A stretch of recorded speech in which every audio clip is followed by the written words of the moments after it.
أعوذ بالله من الشيطان الرجيم بسم الله الرحمن الرحيم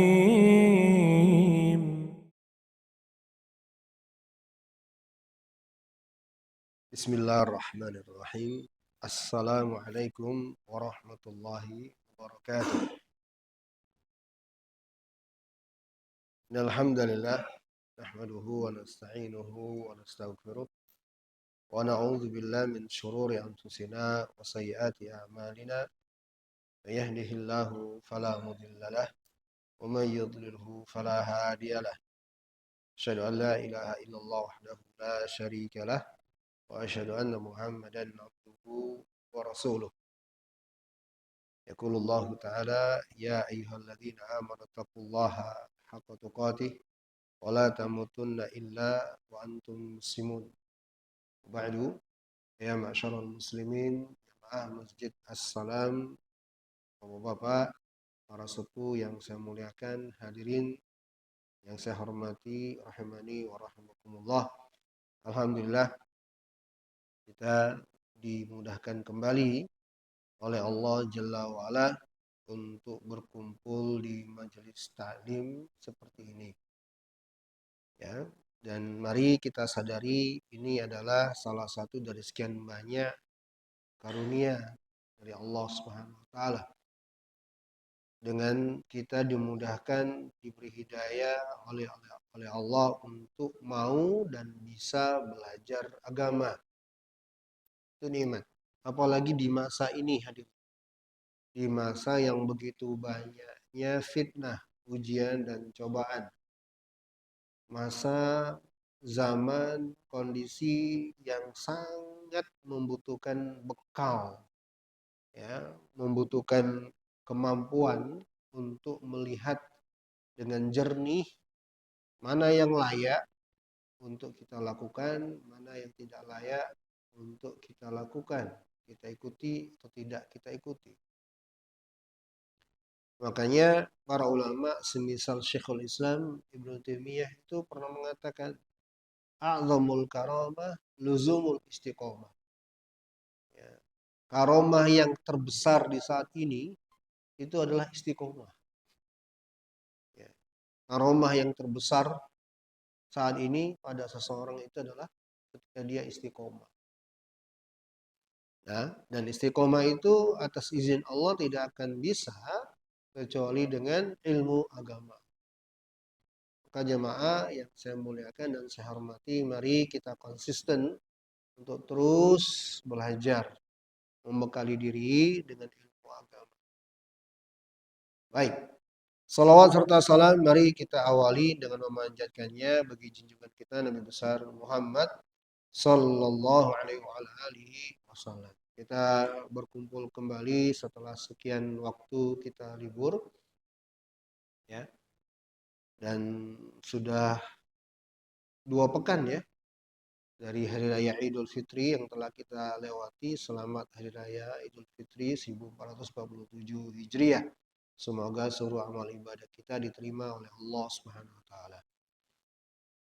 Kita lanjutkan kajian tafsir kita di juz 30 dan pada malam hari ini kita masuk ke surat Al-Balad. Saya baca terlebih dahulu. A'udzubillahi minasyaitonirrajim. Bismillahirrahmanirrahim. لا أقسم بهذا البلد وأنت حل بهذا البلد ووالد وما ولد لقد خلقنا الإنسان في كبد أيحسب أن لن يقدر عليه أحد يقول أهلكت مالا لبدا أيحسب أن لم يره أحد ألم نجعل له عينين ولسانا وشفتين وهديناه أجدين. Allah Subhanahu wa taala berfirman, aku benar-benar bersumpah dengan kota ini kota Mekah. Dan kamu, wahai Muhammad, yang berada di kota Mekah ini. Dan demi bapak serta anaknya.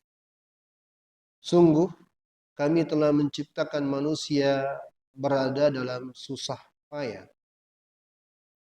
Apakah manusia itu menyangka bahwa sekali-kali tidak ada seorang pun yang berkuasa terhadap dirinya? Dia berkata, aku telah menghabiskan harta yang banyak. Apakah dia menyangka bahwa tidak ada seorang pun yang melihatnya? Bukankah kami telah memberikan kepadanya 2 buah mata, lidah, dan 2 bibir, dan kami telah menunjukkan kepadanya 2 jalan. Al-Balad 1 sampai 10.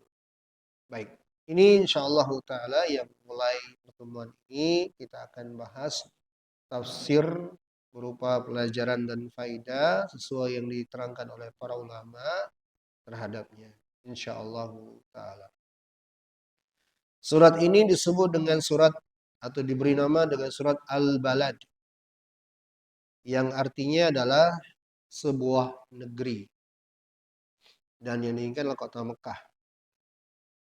Tentunya karena hal tersebutlah surat Al-Balad ini termasuk surat Makkiyah. Surat yang turun ketika Nabi berada di kota Mekah. Baik, tidak ada keterangan secara pasti asbabun nuzul surat. Sebab turunnya surat secara keseluruhan sebagaimana surat-surat pendek yang telah kita lewati. Jadi hadirin yang saya muliakan, kita mulai masuk ke surat-surat yang panjang. Agak panjang sih sebenarnya. Kalau dalam kategori surat-surat Al-Quran, juz 30 itu termasuk pendek sebenarnya, qisar. Tapi kalau dibandingkan dengan surat-surat yang telah kita lewati dari An-Nas, Al-Falaq, Al-Ikhlas, Al-Lahab, dan seterusnya, ya, maka ini yang lebih panjang darinya. Walaupun ini masih tetap teranggap surat yang pendek ya. Nah, jadi ada yang ingin saya tegaskan. Bahwa kalau surat-surat pendek yang telah lewat, ya seperti misalnya surat Al-Ikhlas, surat Al-Asr, itu asbabun nuzulnya memang ada riwayat yang menjelaskan sebab turun surat. Kenapa demikian? Karena suratnya pendek. Nah, ketika masuk surat-surat yang agak panjang, seperti di sini Al-Balad, maka apalagi yang lebih panjang ya, setelahnya di juz 29, juz 28, juz 27, dan seterusnya, maka sebab turun surat itu tidak ada lagi. Yang ada keterangannya adalah sebab turun beberapa ayat di dalam surat tersebut. Nah, seperti surah Al-Balad ini. Para ulama ahli tafsir menjelaskan tidak ada keterangan secara pasti sebab turunnya surat. Hanya saja ada beberapa sebab turunnya ayat yang ada di dalam surat. Ada beberapa keterangan yang menunjukkan sebab turunnya ayat yang ada dalam surat. Ya, seperti ada beberapa ayat yang menjelaskan tentang sejumlah sahabat yang ada dalam surah Al-Balad ini. Ya. Jadi itulah keterangan para ulama ahli ya tentang yang disebut dengan asbabun nuzul, sebab turunnya ya, ayat-ayat atau surat di dalam Al-Qur'an. Baik, kemudian selanjutnya hadirin, surat Al-Balad ini adalah salah satu surat yang di dalamnya menyebutkan sejumlah nikmat yang Allah Subhanahu wa taala karuniakan kepada Rasulullah dan para sahabat, masyarakat muslim pada saat itu secara khusus dan untuk masyarakat muslim secara global. Nikmat berupa negeri kota Mekah, nikmat berupa jasad dan fisik, nikmat berupa hidayah. Ya. Maka ini diantara substansi surat. Bahwa surat Balad ini surat yang menjelaskan tentang sejumlah nikmat dan karunia dari Allah Subhanahu wa taala. Baik, kita masuk satu persatu. Tadi kita telah baca 1 sampai 10 dulu ya. Karena secara keseluruhan ayatnya ada 20.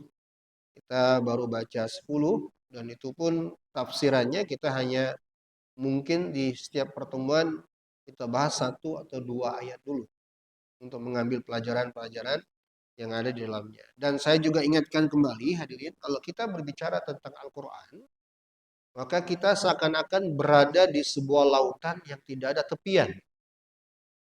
Ya, kita berada di sebuah lautan yang tidak bertepi. Ya, saya sering gunakan kalimat ini, kenapa? Agar kita tidak membatasi ya, makna dan tafsiran Al-Quran. Ya, selagi memang berdasarkan penjelasan para ulama pakar dan ahli, ya, maka kita katakan bahwa Al-Quran itu sangat luas maknanya. Bukan juga artinya serampangan seenaknya kita, enggak. Ya. Oleh karenanya lah tafsir Al-Quran itu banyak.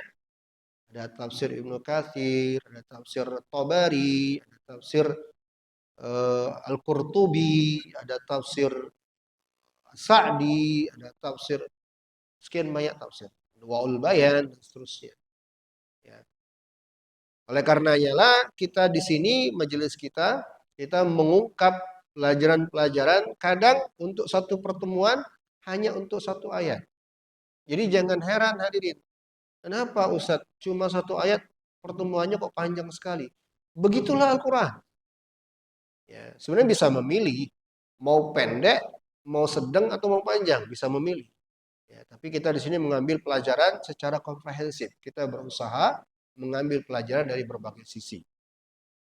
Karena terus terang hadirin, Al-Quran itu adalah kitab suci yang dengan sempurna Allah Subhanahu wa taala menjelaskan secara keseluruhan permasalahan keagamaan dalam atau bahkan dalam kehidupan kita. Tidak ada yang luput. Ya. Dalam Al-Quran itu dijelaskan sebuah masalah. Ya. Hanya bentuk penjelasannya ada yang bersifat umum, ada yang bersifat khusus. Kita masuk ayat yang pertama. Allah Subhanahu wa taala berfirman, La uqsimu bihadzal balad. Aku benar-benar bersumpah dengan kota ini. Yang disebut dengan kota ini para ulama ahli tafsir sepakat mengatakan adalah kota Mekah. Muslimin jamaah Masjid As-Salam yang saya hormati dan yang saya muliakan. Ayat yang pertama ini diterangkan oleh Syekh Ibnu Utsaimin rahimahullah dalam tafsirnya mengandung sejumlah pelajaran. Pelajaran yang pertama, insyaallah dijahit. Pelajaran pertama terkait dengan susunan kalimat. Kalau yang pernah sedikit-sedikit belajar bahasa Arab, ini penting yang ingin saya jelaskan. Coba perhatikan. La uqsimu bihadzal balad. La uqsimu bihadza al-balad. Diawali dengan huruf la. La di sini kata Syekh Ibnu Utsaimin lil istiftah. Istiftahul kalam wa tauqiduhu wa laysat nafiyah. Jadi hadirin, huruf la itu pada umumnya dalam bahasa Arab bermakna tidak. Jangan. Bisa tidak, bisa jangan, bisa tidak ada. Makanya la ilaha illallah. Tidak ada yang berhak disembah. La. Tetapi tidak selamanya bermakna seperti itu ketika konteks kalimatnya nggak pas bila diartikan dengan la. Kapan bisa seseorang mendeteksi inilah yang bermakna tidak ada atau yang disebut dalam ilmu nahu dengan la nafiyah? atau la yang tidak bermakna itu. Kapan bisa mendeteksinya atau bagaimana bisa mendeteksinya? Dibutuhkan ilmu keahlian dalam nahwu. Saya tidak akan membahas panjang lebar masalah itu. Yang ingin saya tegaskan, la di sini bukan la nafiyah. Bukan la yang bermakna tidak. Bisa dipahami? Ciri-ciri yang pertama, konteks kalimat. Kenapa tidak atau la di sini bukan bermakna tidak? Karena konteks kalimat di sini adalah kalimat sumpah. Kalimat apa? Sumpah. Ya. Setelah huruf la kan uqsimu bihadzal balad. Aku bersumpah dengan negeri ini. Maka bila kalimat sumpah diawali dengan la, maka la di sini kata para ulama adalah la, huruf la yang berfungsi untuk membuka pembicaraan dan menekankan sumpah. Kan ada beberapa ayat tuh sumpah yang Allah buka dengan huruf la. Ya, ini salah satunya. Ya, la uqsimu bihadzal balad. Ya, di surah Al-Qiyamah juga demikian, diawali dengan huruf la. Ya, jadi hadirin yang saya muliakan, la di sini bukan bermakna apa? Tidak. Ya, pada umumnya memang la itu bermakna tidak, tapi di sini bukan karena konteks kalimat ya mengharuskan bukan itu. Konteks kalimatnya apa? Kalimat sumpah. Maka Syekh Ibnu Utsaimin mengatakan bahwa la di sini bermakna istiftah, pembuka kalimat ya dan menekankan sumpah. Taukid. Kemudian hadirin yang saya muliakan dan saya hormati, ya, Allah Subhanahu wa taala berfirman, "Uqsimu." Aku bersumpah. Aku bersumpah. Hadirin yang saya muliakan, bersumpah secara bahasa itu kadang dalam bahasa Arab ya, itu tidak selamanya menyebutnya dengan kalimat kerja. Ya. Jumlah fi'liyah, tidak mesti. Kadang untuk bersumpah itu dalam bahasa Arab hanya diwakili dengan satu huruf. Wal asr, demi masa, wal laili, demi malam. Wa di sini adalah wa sumpah. Lalu ketika Allah Subhanahu wa taala menyebut sumpahnya tidak dengan huruf, tapi dengan kalimat uqsimu. Ya, uqsimu. Ya, para ulama ahli pakar bahasa menjelaskan ketika sesuatu diungkap sesuatu diungkap dengan ada tambahan huruf dan kata, maka itu menunjukkan betapa pentingnya masalah. Ya, betapa pentingnya masalah. Maka ini maksud dari uqsimu. Kemudian setelahnya bihadal balad, dengan negeri ini. Kalau kita satukan kalimatnya, benar-benar aku bersumpah dengan negeri ini. Negeri ini yang diinginkan kata para ulama huna Mekkah, adalah kota Mekkah. Maka hadirin yang saya muliakan dan saya hormati, ya, ini adalah salah satu dalil yang menunjukkan kemuliaan kota Mekkah. Allah bersumpah dengannya li syarfiha wa 'azamiha. Ya, Allah bersumpah dengan kota Mekah karena keagungan dan kemuliaannya. Wa huwa a'zamu baqa'il ardi. Ya, kota Mekah adalah bagian di muka bumi yang paling mulia, yang paling terhormat, yang paling dicintai oleh Allah Azza wa Jalla. Oleh karenanya Rasulullah SAW hadir dari situ.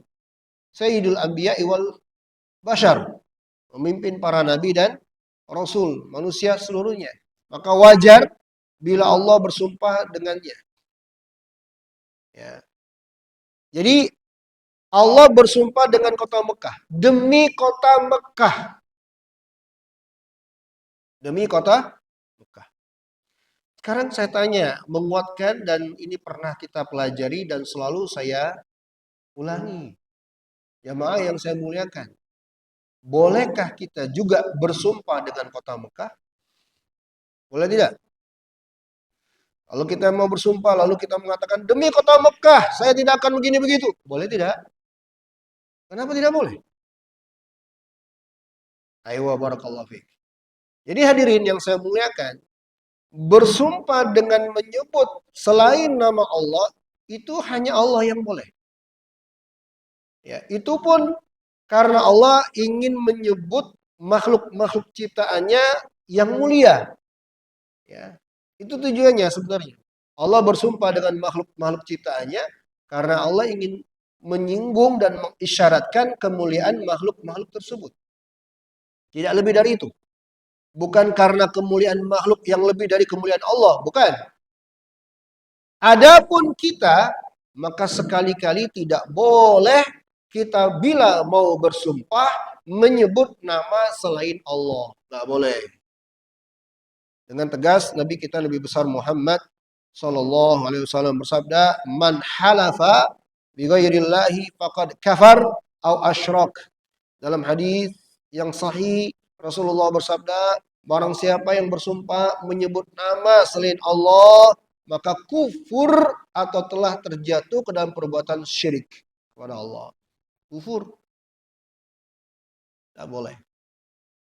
Ya, fenomena yang sering ya, tidak jarang kita jumpai di masyarakat kita, ya, sumpah kadang ada yang menyebut nama selain nama Allah.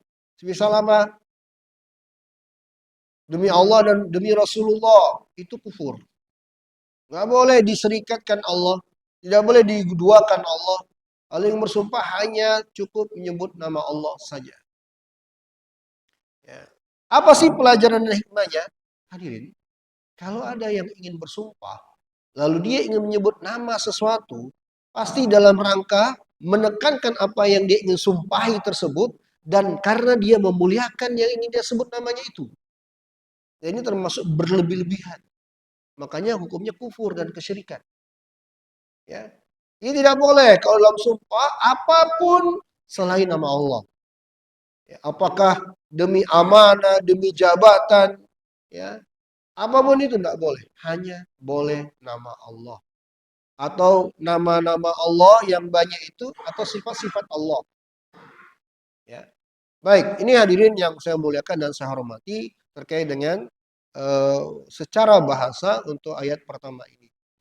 Kemudian kita pindah ke beberapa pelajaran yang terkait dengan ayat yang pertama ini. Pelajaran pertama hadirin yang saya muliakan dan saya hormati, ayat ini adalah salah satu dalil yang menjelaskan keutamaan kota Mekah. Sebagaimana tadi telah saya sebutkan, ayat ini adalah salah satu dalil yang menjelaskan keutamaan kota Mekah. Ya. Nah, penyebutan ini adalah penyebutan tentang kemuliaan akan kota Mekah. Bukan hanya ini ayatnya, tapi ini salah satu ayatnya ya. Ingat ya, ayat ini adalah ayat yang menjelaskan mulianya kota Mekah itu. Sampai-sampai Allah bersumpah menyebutnya. Ada juga dalil yang lain yang menunjukkan betapa mulianya kota Mekah itu. Hadis Nabi SAW yang betul-betul beliau mengungkap rasa cinta beliau terhadap kota Mekah. Ya, kalau bukan karena diusir oleh kaumnya, maka Rasul tidak akan pernah mau meninggalkan kota Mekah ketika beliau hendak hijrah. Meninggalkan kota Mekah ke Madinah. Dan seterusnya dari beberapa dalil yang menunjukkan bahwa kota Mekah itu hadirin secara kesimpulan adalah bagian di muka bumi ini, satu-satunya bagian di di bumi ini yang paling mulia, yang paling dicintai oleh Allah Subhanahu wa taala dibandingkan seluruh bagian kota di bumi. Ada pelajaran yang ingin saya jelaskan terkait dengan penjelasan ini. Bahwa keterangan ini yang hadirin yang saya muliakan dan saya hormati adalah keterangan yang menunjukkan bahwa ketika kota Mekah itu adalah kota yang mulia, maka otomatis kota Mekah adalah kota yang berberkah. Ya. Jadi tidaklah ada sesuatu yang diterangkan oleh syariat akan kemuliaannya, maka otomatis bersamaan dengan itu juga itu menjelaskan keberkahan.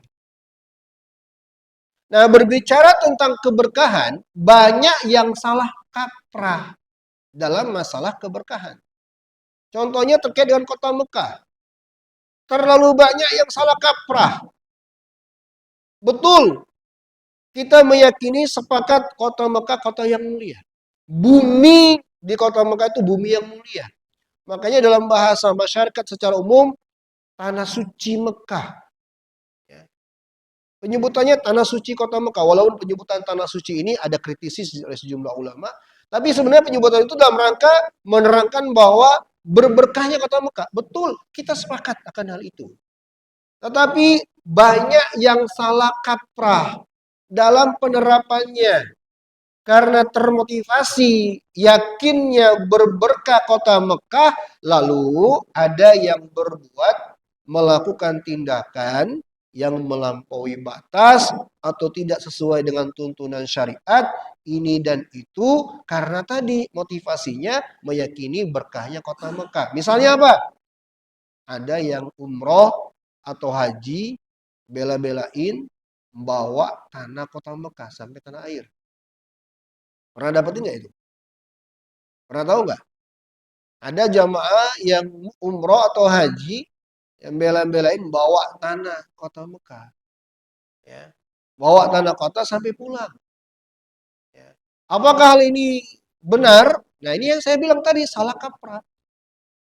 Baik, nah saya akan menjelaskan permasalahan tabarruk.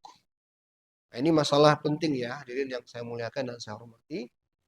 Ya, keberkahan. Tentang masalah keberkahan dan juga masalah bagaimana kita mencari keberkahan itu. Pertama definisi. Berkah itu apa sih? Berkah itu kata para ulama,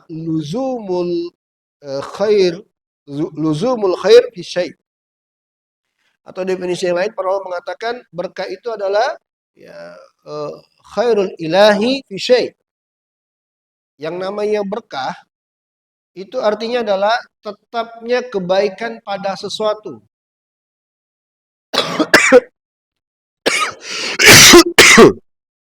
Atau sejumlah ulama menjelaskan berkah itu adalah kebaikan yang datang dari Allah untuk sesuatu yang bersifat terus menerus. Itu namanya berkah. Nah, permasalahan hadirin yang saya hormati, yang saya muliakan, yang harus kita ketahui secara dasar dulu. Perhatikan semuanya. Ini masalah fundamental dalam masalah berkat. Ketahuilah bahwa ada 3 hal. Ada 3 perkara yang harus selalu kita ingat diri kita. Dan ini terkait dengan masalah keberkahan. Yang pertama, kita harus selalu yakin bahwa segala kebaikan itu hanya atas ketentuan Allah. Ini satu. Kita harus selalu yakin bahwa segala kebaikan itu hanya atas ketentuan siapa? Allah Tabaraka wa Ta'ala.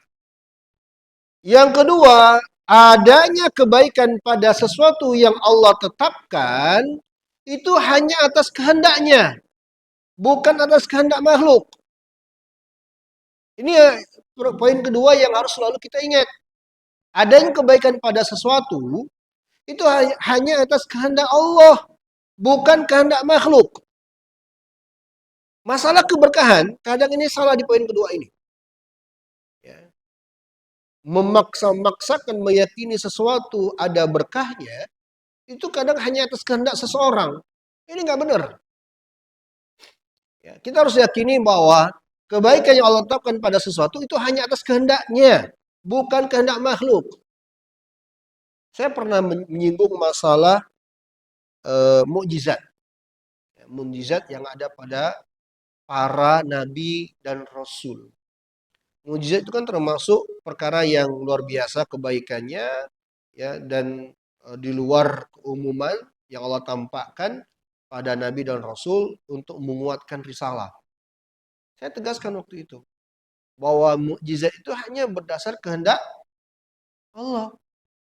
Salah satu mukjizat Rasulullah, Bapak-bapak hadirin tahu kan bahwa Rasulullah itu punya kemampuan mengalirkan air dari sela jari-jarinya. Betul? Pernah tahu ini? Ya. Nabi itu hadirin dalam sebuah riwayat, beliau itu memasukkan tangannya ke baskom, lalu para sahabat mengambil air dari baskom itu dan tidak kering-kering. Dan terlihat dari atas keluar air, ya, dari sela jari-jari jemari beliau. Ini mukjizat. Kalau seandainya mukjizat ini, salah satunya ya, ini contoh ya, berdasarkan semata-mata kehendak Rasulullah, maka nggak ada ceritanya di riwayat yang lain setelah kejadian itu Rasulullah begitu usahanya beliau minta hujan istighosa. Beliau pernah sholat ya minta hujan, beliau khutbah di atas mimbar minta hujan kepada Allah. Bisa dipahami? Kalau seandainya bisa mengeluarkan air itu sekehendak beliau, ya nggak perlu begitu. Kapan butuh air, tinggal begini tangan kan gitu.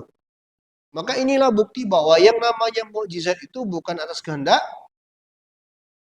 pribadi para nabi dan rasul. Nah, linear dengan hal ini, kalau pada para wali, para pengikut nabi dan rasul kan wali namanya. Mereka juga ada keanehan, perkara-perkara yang luar biasa, tapi bukan mukjizat namanya. Apa namanya? Karomah. Penyebutannya aja beda. Hakikatnya sama. Penyebutannya aja beda. Jangan disebut mukjizat. Mukjizat itu hanya untuk nabi dan rasul. Tapi hakikatnya sama. Perkara-perkara luar biasa yang Allah tampakkan pada mereka untuk menguatkan risalah dakwahnya mereka kepada umat manusia. Sama hakikatnya bahwa yang namanya karomah juga berdasarkan kehendak Allah. Maka lucu kalau ada orang belakangan nih mempertunjukkan karomahnya berdasarkan kemauannya. Apalagi mempertontonkannya. Itu pasti dusta. Itu pasti iblis bermain di belakang itu. Syaitan. Ya. Jin mungkin. Bukan atas kehendak Allah Subhanahu wa taala yang disebut dengan karomah atau mukjizat tadi yang telah kita bahas. Maka hadirin yang saya hormati dan yang saya muliakan, ini harus kita ketahui agar kita tidak mudah tertipu. Ya. Ada orang yang mengaku dia punya karomah, lalu dia pertontonkan karomahnya. Misalnya apa? Berjalan di atas air. Ada itu di Sumatera, katanya dia punya karomah, ya bisa berdiri di atas air. Maka dia sholat di atas kolam renangnya depan rumah. Tenggelamlah dia, betul-betul tenggelam. Sholat, ya yang kolamnya setinggi perutnya. Sholat dia dalam keadaan seperti itu, kan konyol. Ya. Maka hadirin yang saya muliakan, karomah itu bukan sesuatu yang dipertontonkan. Ya, kita banyak tertipu dengan hal ini. Ya, banyak tontonan-tontonan ya yang mempertunjukkan karomah-karomah para wali dan itu atas kehendak pribadi mereka, itu salah. Itu penggambaran yang salah. Saya singgung sedikit sejarah di negeri kita ini Wali Songo. Saya tidak mengkritisi validasi secara sejarahnya. Karena ada yang meneliti sejarah Wali Songo itu ya valid dan seterusnya. Saya tidak mengkritisi itu. Tapi dipertontonkan kepada kita para wali-wali itu dengan sekehendaknya mempertunjukkan karomah, itu salah. Saya yakin salah. Kalau seandainya betul sejarah wali itu ada, maka saya yakin seyakin-yakinnya para wali nggak akan mungkin dengan sekehendaknya mereka mempertontonkan, memperlihatkan karomah mereka. Nggak mungkin. Bahkan Ibnu Hajar tuh pernah mengatakan, seorang yang bertakwa, betul-betul bertakwa kepada Allah, nggak mungkin dia memperlihatkan, menceritakan, mempertontonkan karomah yang dialami. Namun, pasti dia berusaha menyembunyikan. Sebab dia takut itu adalah istidraj. Apa istidraj? Apa istidraj? Tipu daya. Ya, jangan tertipu dengan hal itu. Kalau itu Ibnu Hajar rahimahullah taala ulama besar. Jadi kaum muslimin, jamaah yang saya hormati dan yang saya muliakan, ini mesti kita ketahui. Kita kembali ke pembahasan. Poin yang kedua, poin yang ketiga, dalam usaha meraih kebaikan dari Allah tersebut haruslah sesuai dengan ketentuan syariat. Ya. Harus sesuai dengan ketentuan syariat, bukan berdasarkan kemauan dalam cara ya yang sesuai dengan keinginan makhluk. Jadi ini tiga dulu nih yang kita harus miliki, ingat kalau kita ingin berbicara tentang keberkahan sesuatu. Saya ulangi, Kalau kita ingin masuk ke pembahasan tentang berkah, maka sebelum masuk kita harus sepakati dulu 3 hal ini. Satu, kita harus yakin bahwa segala kebaikan itu hanya atas ketentuan Allah. 2, adanya kebaikan pada sesuatu itu hanya atas kehendak Allah, bukan kehendak makhluk. 3, untuk meraih kebaikan dari Allah itu harus sesuai dengan tuntunan yang Allah tetapkan. Bukan dengan cara sesuai dengan kehendak masing-masing untuk mendapatkan kebaikan yang telah ditetapkan itu. Maka 3 ini harus kita ingat dulu sebelum kita berbicara tentang masalah keberkahan. Tapi waktu sudah mau habis, belum? Belum? Berapa? 2 menit lagi. Apa yang didapat dalam 2 menit? Doa. Doa penutup. Baik, hadirin yang saya muliakan dan saya hormati, kita lanjutkan aja sedikit ya. Kita masuk masalah keberkahan. Keberkahan ya. Tadi telah kita terangkan definisinya. Luzumul khair fi syai' atau khairul ilahi fi syai'. Tetapnya kebaikan pada sesuatu atau kebaikan dari Allah pada sesuatu. Berkah itu atau kata berkah itu dengan definisi ini hadirin yang saya muliakan, itu ada 2 spesifikasi. Yang pertama berkah secara umum. Berkah secara umum maka itu artinya adalah doa kebaikan. Ya. Makanya dalam ucapan salam kan ada keberkahan di situ. Assalamualaikum warahmatullahi wabarakatuh. Ya, semoga keselamatan untuk kalian dari Allah dan keberkahan darinya. Kata berkah itu selalu kita ucapkan dengan salam itu. Maka keberkahan di sini adalah berkah yang bermakna secara umum. Doa permintaan kebaikan dari Allah Subhanahu wa taala. Oke, ini yang pertama.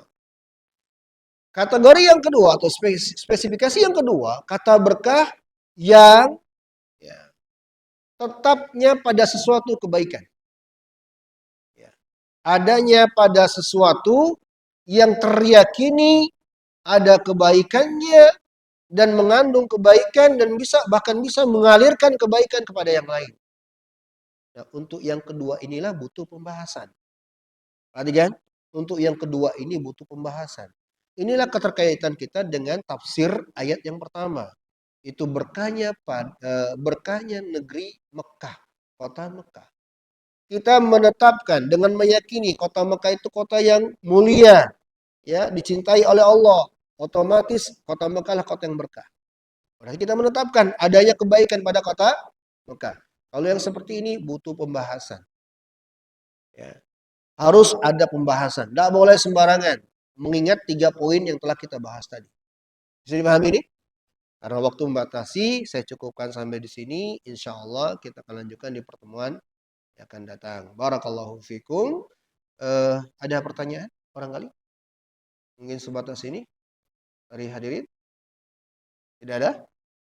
Baik, kalau tidak ada, saya akhiri ya. Sudah pas kan? Pas. Baik, jazakumullahu khairan wa barakallahu fikum. Subhanakallahumma bihamdika asyhadu an la ilaha illa anta astaghfiruka wa atubu ilaik. Alhamdulillah. Assalamualaikum warahmatullahi wabarakatuh.